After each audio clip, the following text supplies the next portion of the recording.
ফুলবাড়ি বাঙালি রান্না চ্যানেলে আপনাদের সবাইকে স্বাগত জানিয়ে আজকে আসলাম আবার একটা নতুন রেসিপি নিয়ে। আজকে আমি হাতে মাখা আলু সয়াবিন কষার রেসিপি বানাবো।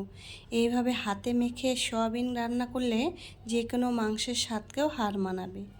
আমি একটা কড়াই নিয়েছি, কড়াইয়ের মধ্যে দিয়ে দিলাম পেঁয়াজ কুচি, এরপর দিয়ে দিলাম কয়েকটা কেটে রাখা আলু, দুটো তেজপাতা, আর দিয়ে দিলাম বেটে রাখা মশলা। এখানে আদা, রসুন, শুকনো লঙ্কা আর পেঁয়াজ বাটা দিয়েছি। দিয়ে দিলাম 1 চামচ জিরে গুঁড়ো, 1 চামচ হলুদ গুঁড়ো, কালারের জন্য দিয়ে দিলাম কাশ্মীরি লঙ্কার গুঁড়ো। এবার তেল দিয়ে সমস্ত কিছু ভালো করে হাত দিয়ে মেখে নেব।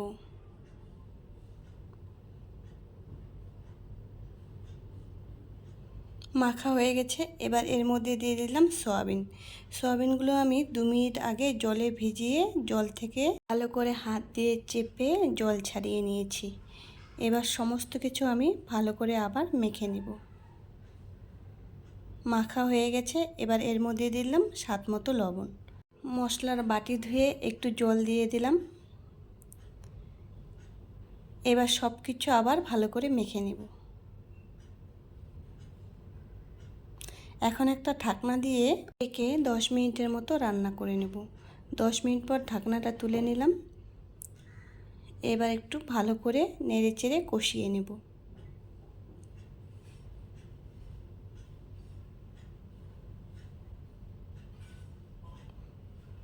একটু সময় ধরে কষে নিতে হবে।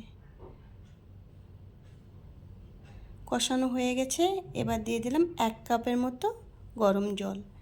এবার একটু নেড়েচেড়ে ফুটিয়ে নেব। ফুটে গেছে। এবার নামানোর আগে 1 চামচের মতো গরম মশলা দিয়ে নেড়েচেড়ে নামিয়ে নেব। রেডি হয়ে গেল আমার হাতে মাখা সয়াবিন আলু কষা।